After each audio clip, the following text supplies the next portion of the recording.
Hello, my dear YouTube family. Welcome to my channel Medico Study Point. Myself, Dr. Vikas Yadav.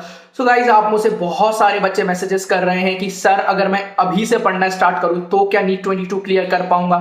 Sir मैंने जनवरी से पढ़ना start करना है तो will I clear the NEET 22. तो इन सारा मैं एक आपको स्टडी प्लान बताने वाला हूं इस वीडियो के अंदर कि अगर आप अभी से भी स्टडी चालू करोगे तब भी आप नीट 22 आराम से क्लियर कर पाओगे. बच्चों, मेरे बहुत सारे फ्रेंड्स ऐसे हैं, कोई मौलाना आजाद में पढ़ रहा है, कोई एम्स दिल्ली में पढ़ रहा है, कोई यहाँ पे एमजीएम में पढ़ रहा है, कोई आपका जीएमसी में पढ़ रहा है. तो बहुत सारे डिफरेंट कॉलेजेस में बच्चे केवल 4-5 महीने में भी तैयारी करके पहुंचे हैं.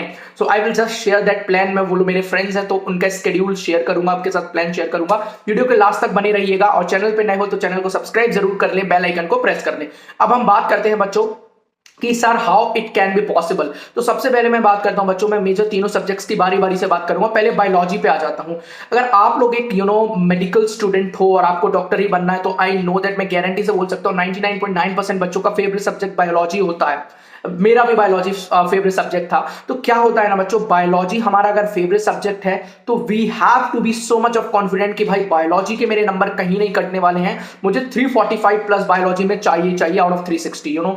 अगर आप उतना मार्जिन बायोलॉजी में लेके चलते हो, मतलब 340 से ऊपर तो चाहिए एट एनी कॉस्ट. और आज का सिनेरियो अगर मैं बताऊं नीट 22 बच्चे, इन कमिंग ईयर्स भी आपका जो कंपटीशन है वो बढ़ते ही जाना है. तो आप ये ना समझे बिल्कुल भी कि नहीं बायोलॉजी में 300 रह जाए तो चलेगा. बिल्कुल नहीं चलेगा गाइस, क्योंकि फिजिक्स केमिस्ट्री में आपको इंप्रूव करना है. सिलेक्शन के लिए बायोलॉजी में 340 प्लस चाहिए, रैंक अच्छी चाहिए. तो मैं अभी फिजिक्स केमिस्ट्री पे आऊंगा. 345 प्लस चाहिए. Sir what are the strategies, कैसे आएगा उसके लिए first thing is just go and रट्टोफाई द फुल एनसीईआरटी. एक वर्ड लाइन बाय लाइन अगर एनसीईआरटी का आपको आता है बच्चों, then it is very important. तो प्लीज आप एनसीईआरटी की लाइन बाय लाइन पढ़ लो. सर बहुत सारे बच्चे मेरे से बुक्स का पूछते हैं तो मैं उसके लिए एक सेपरेट वीडियो बनाऊंगा कि अगर एनसीईआरटी हो जाती है आपकी तो what are the preferred books physics chemistry biology के लिए. वो एक कमिंग वीडियो में आएगी. कमेंट सेक्शन में बता दो अगर आपको चाहिए बुक्स के लिए, तो मैं एक पूरी सेपरेट वीडियो बना दूंगा. ठीक है, अब बात करते हैं सर एनसीईआरटी हो गई है. ठीक है, उसके बाद बच्चों एनसीईआरटी पढ़ने के बाद प्लीज मेक दिस हैबिट. आज एक चैप्टर पढ़ा, फॉर एग्जांपल एवोल्यूशन पढ़ा. उस एवोल्यूशन चैप्टर के जितने क्वेश्चंस हो सकते हैं, मोर देन 100 प्लस ही बोलूंगा मैं, मोर देन 100 प्लस, वेदर वो आपका NCERT line by line questions हो, प्रीवियस ईयर क्वेश्चंस हो, और उसके बाद आपके एम्स के क्वेश्चंस हो. एम्स, नीट और एनसीईआरटी, अगर आपने ये तीनों के सिर्फ और सिर्फ एवोल्यूशन चैप्टर में जितने पिछले 10 साल में जितने क्वेश्चंस आए, मोर देन 150 प्लस क्वेश्चंस उस चैप्टर के लगा लिए. सपोज आज आपने एवोल्यूशन खत्म किया और आपने उसके ये तीनों कैटेगरीज के, लाइक एनसीईआरटी के, उसके बाद नीट के, उसके बाद एम्स के प्रीवियस ईयर क्वेश्चंस लगा लिए, मैं गारंटी से ठोक के कह सकता हूं बच्चों एक क्वेश्चन आपका गलत नहीं होगा नीट के अंदर. एंड ये सारी चीजें मैं खुद करवा रहा हूं मेरे बच्चों को जो मेरी रेगुलर क्लासेस अटेंड कर रहे हैं. ये कोई प्रमोशन नहीं है अनअकैडमी का, मैं वहां पे फ्री में क्लासेस ले रहा हूं. ठीक है, वहां पे आपको पे नहीं करना है. मैं डिस्क्रिप्शन में लिंक दे दूंगा, आप लोग ज्वाइन कर सकते हो. मैंने वहां लगभग आधी से ज्यादा 12th क्लास कंप्लीट करा दी सेम फैशन. पहले चैप्टर पूरा थ्योरेटिकल करवाया है, उसके बाद उस चैप्टर के मोर देन 150 एमसीक्यूज करवाए हैं. ठीक है, उसके अंदर आपका एनसीईआरटी कवर है पूरा, previous year AIIMS, previous year NEET, सारे टोटल कवर है. आपका मन करे तो जाओ, प्रोफाइल में दे दूंगा, वहां जाके फ्री में क्लासेस वॉच कर सकते हो. कुछ करना नहीं है, कोड है विकास 111 यूज कर लेना तो क्लास खुल जाएगी. अब बात करते हैं सर, ये बायोलॉजी हो गई. Coming to chemistry. केमिस्ट्री का क्या करें बच्चों, केमिस्ट्री में 3 पार्ट होते हैं, physical chemistry, organic and inorganic. Physical की बात करूं वो मैं फिजिक्स के साथ में आपको समझाऊंगा. अभी इनऑर्गेनिक और ऑर्गेनिक की बताता हूं. इनऑर्गेनिक की अगर मैं बात करूं बच्चों, दैट इज इनऑर्गेनिक एक ऐसा सब्जेक्ट है जो टोटली मगअप करना है आपको. उसके अंदर अंडरस्टैंडिंग का कोई ज्यादा लॉजिक है नहीं बच्चों. जो आपके ट्रेंड है वो ट्रेंड है, हाँ, बट वो ट्रेंड क्यों है, व्हाट इज द रीजन, वो आप जान लो तो बाकी सारे ट्रेंड सेम है. ठीक है, किसकी इलेक्ट्रोनेगेटिविटी ज्यादा है, किसका मेटालिक रेडियाई ज्यादा है, everything these are the fixed orders. इनमें कोई चेंज नहीं आ सकता है. साल बदल जाए लेकिन इनका ऑर्डर नहीं बदलेगा. तो ये चीज आपको टोटल एनसीईआरटी से रटना है.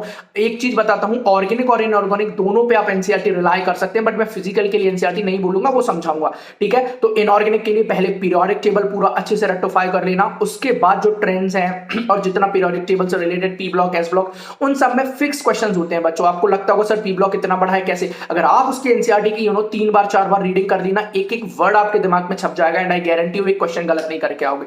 आते हैं सर ऑर्गेनिक केमिस्ट्री. ऑर्गेनिक के अंदर बच्चों में फिर एनसीईआरटी पे फोकस करूंगा. क्यों? क्योंकि ऑर्गेनिक के अंदर आपको अगर कन्वर्जन आते हैं कि अगर आपका इथेनॉल है तो इथेनॉल से बेंजीन कैसे बनेगा, अगर वो सारी प्रोसेस आप कन्वर्जन समझ गए ना, दैट मींस आपको कुछ करना ही नहीं है। फिर जो कैटलिस्ट है, जो मीडियम वाली रिएक्शंस है, वो सारी आपको 100% क्लियर हो जाएंगी। तो वो सारी आप चीज प्लीज याद से रखना, क्योंकि उनके अंदर कोई भी डिफॉल्ट नहीं आना चाहिए। ओके, अगर आप कन्वर्जन अच्छे से करते हो, बाकी जो नेम रिएक्शंस होती हैं उनको बहुत अच्छे से प्रैक्टिस कर करके देखो। मैंने तो क्या किया था, अपने टेबल पे पूरा पोस्टर्स चिपका लिए थे, उसके जो व्हाइट पेपर आता था, 5 रुपए का जो रोल आता है ना व्हाइट, उस पर पूरी नेम रिएक्शन लिख ली थी। आई थिंक सो ऐसी कुछ 25, 30, 40 होंगी जो मेजर इंपॉर्टेंट थी, वो मैंने पूरी लिख ली थी अपनी। ठीक है, like Friedberg reaction, Friedel Craft reaction, और आई डोंट नो बहुत सारी रिएक्शन जो भी नेम रिएक्शन से आप लोग लगा सकते हो। ठीक है, अब आ जाता हूं सर फिजिकल केमिस्ट्री। तो बच्चों, फिजिकल केमिस्ट्री और फिजिक्स का सेम फंडा है। First of thing in physical chemistry is you have to understand the concepts very clearly. अगर आपको कॉन्सेप्ट्स क्लियर हैं तो फिर आप कोई भी क्वेश्चन कर पाओगे। उसके लिए बेस्ट थिंग है कि सर जहां से भी आप कहीं से कोचिंग तो ले ही रहे होगे, व्हाट्सएवर सोर्स जहां से भी ले रहे हो, पहले उसकी अंडरस्टैंडिंग बहुत अच्छे से कर लीजिएगा। आजकल तो सब जगह फ्री कोर्सेज भी मिल रहे हैं, वो ज्वाइन कर सकते हो, यूट्यूब पे देख सकते हो फ्री क्लासेस, और आपका फिजिक्स वाला का बहुत सस्ता कोर्स होता है, फिजिक्स वाला से भी पढ़ सकते हो। तो ऑर्गेनिक केमिस्ट्री की आपने एक बार सॉरी ऑर्गेनिक बोल रहा हूं, फिजिकल केमिस्ट्री की एक बार आपने अंडरस्टैंडिंग कर ली, उसके बाद सपोज जो भी चैप्टर आपने किया, लाइक आज आपने इक्विलिब्रियम किया वहां पे, तो उसके जो इनर टेक्स्ट एग्जांपल्स हैं एनसीईआरटी के, वो प्लीज लगाना मत भूलना। अगर आपने वो इनर टेक्स्ट एग्जांपल्स लगा लिए बहुत अच्छे से, तो समझ लो कि आपका बाकी का सारा काम हो गया। उसके बाद जो एक्सरसाइज के पीछे के क्वेश्चन हैं वो टोटली आप पे डिपेंड करता है, लगाना है वेल एंड गुड, लगा लोगे तो समझ लो चैप्टर परफेक्ट मुट्ठी में है। नहीं लगाना तो जो मॉड्यूल्स हैं आपके पास या जो क्वेश्चन बैंक है आपके पास, जहां से भी आप कोचिंग कर रहे हो, वो सॉल्व करो। लेकिन अंदर के जो सॉल्व एग्जांपल्स है, प्लीज डोंट मिस देम, उनको जरूर लगाना। आप एक बार लगाओगे ना तो वो चैप्टर पूरा दिमाग में जाएगा, फिर आप डेफिनेटली दोबारा इस वीडियो में आके थैंक यू बोलोगे कि सर यस ऑफ कोर्स अब मुझे इंप्रूवमेंट दिख रहा है मेरी फिजिकल केमिस्ट्री के अंदर। ठीक है, फिजिक्स पे आता हूं बच्चों। फिजिक्स पे आने से सबसे पहले मैं ये बताऊंगा, अगर आप मेरे से पूछो तो फिजिक्स एनसीईआरटी मैं बिल्कुल प्रेफर नहीं करूंगा, ना मैंने पढ़ी थी ना आपको प्रेफर करूंगा। हाँ, फिजिक्स एनसीईआरटी की जो पीछे की समरी है वो जरूर मैंने 2-3 बार पढ़ी थी, क्योंकि उसके अंदर पूरा चैप्टर का जो फॉर्मूला था और जो इंपॉर्टेंट पॉइंट्स थे वो कवर थे। क्योंकि थ्योरेटिकल क्वेश्चन जितने फिजिक्स में आते हैं वो समरी से बन जाते हैं। अगर आपको थ्योरेटिकल क्वेश्चंस में प्रॉब्लम आ रही है फिजिक्स की, तो जस्ट रीड दैट समरी। अब आ जाते हैं सर, तो फिर बाकी का किससे पढ़े? बाकी का बच्चों आप जहां से भी कोचिंग कर रहे हो, कहीं से भी कर रहे हो, सबसे पहले understand the concept, what is the concept. फिर दूसरी चीज कि वो जो कॉन्सेप्ट आपको समझ में आ गया, उसको यूज कैसे कैसे करना है उस फॉर्मूले को। ठीक है, सिर्फ रटना नहीं है फिजिक्स के अंदर यार, फिजिक्स ही सबसे मेजर डिसाइडिंग फैक्टर है आजकल कि आपका सिलेक्शन हो रहा है, आपकी रैंक कितनी आ रही है। Total the deciding factor is of physics only. ठीक है, अभी कुछ टाइम पहले कुछ न्यूज आई थी कि फिजिक्स को हटाया जा रहा है नीट के सिलेबस से, but that was all absurd news. मैंने भी आपको बताया था, इन्फॉर्म किया था, बट अब उस पे सब चुप्पी साध चुके हैं, उसके ऊपर कोई भी फर्दर कमेंट नहीं आया है। तो आप लोग उस अफवाह के अगर अंदर लेके बैठे हो कि नहीं फिजिक्स हट जाएगी, तो ऐसा बिल्कुल ना सोचे, फिजिक्स कहीं नहीं हट रही है। आप लोगों को मान के चलना ही है कि भाई फिजिक्स आ रही है। ठीक है, अब बात करते हैं, तो सर फिर आपने वो कर लिया। अब एक बार जब कॉन्सेप्ट्स क्लियर हो गए, then coming to the MCQ बारी बच्चों। अब जब एमसीक्यू कहां से करना है, फिर वही एनसीईआरटी नहीं करना है। अगर आपको लगता है कि सर मैंने सब जगह से कर लिया है और मैं एक टॉपर ही बनने वाला हूं, अच्छा मार्क्स आने वाला है, तो आप जाओ एनसीईआरटी के जो सॉल्व एग्जाम्पल्स हैं वो सॉल्व कर लो। अगर सॉल्व एग्जाम्पल्स करने की भी हिम्मत आपके अंदर है, उतना कर लिया, that is much more sufficient for physics. बाकी फिर आपके पास अच्छी अच्छी बुक्स हैं अवेलेबल हैं, आप उनसे एमसीक्यूज लगा सकते हो। हाँ, एक और चीज रिक्वेस्ट कर रहा हूं, हाथ जोड़ के सारे बच्चे प्रीवियस ईयर के क्वेश्चन पेपर्स प्लीज याद से लगा के जाना ही 10 साल के।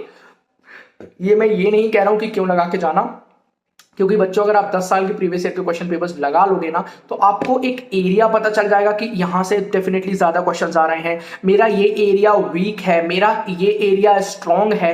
तो वीक और स्ट्रांग वाली जो ये कंडीशंस जब आपको समझ में आ जाती है ना, तो उसके बाद जो आपका वर्किंग एक्शन है कि नहीं अब मुझे इस पे ज्यादा फोकस करना है, इस पे कम फोकस, तो एग्जाम के पास आते आते जो आपके वो जो वीक एरियाज है वो बहुत कम होते चले जाएंगे। क्यों? क्योंकि जब आप पेपर, और ये ऐसा नहीं कि सर लास्ट में जाकर सॉल्व करेंगे, ये कतई गलती मत करना कि नहीं सर हम प्रीवियस ईयर के पेपर लास्ट में कर लेंगे जब सब हो जाएगा। अभी करते जाओ यार, अभी करते जाओ साथ में, तो आपको अभी से ही पता चलेगा कि नहीं ये मेरा थोड़ा सा वीक रह गया, ये थोड़ा सा स्ट्रांग है, तो ये वीक वाला है, इस पर थोड़ी मेहनत करता हूं, ये स्ट्रांग वाला है तो चलो इसको आगे कैरी फॉरवर्ड करता हूं। It's going like this way.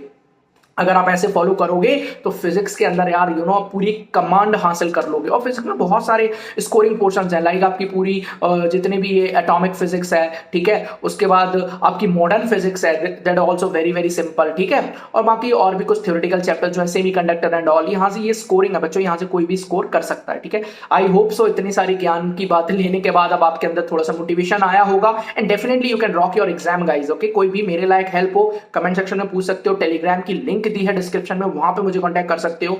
और वीडियो को लाइक जरूर कर दे यार, और शेयर करें अपने फ्रेंड्स के साथ। बाकी मिलते हैं अगली वीडियो में, till then bye bye, take care. Channel पे नए हो तो चैनल को सब्सक्राइब जरूर से कर ले, सब्सक्राइब करना ना भूलें। And till then take care, my best wishes are with you, may God give you good medical college, bye bye guys, keep hustling, keep rocking.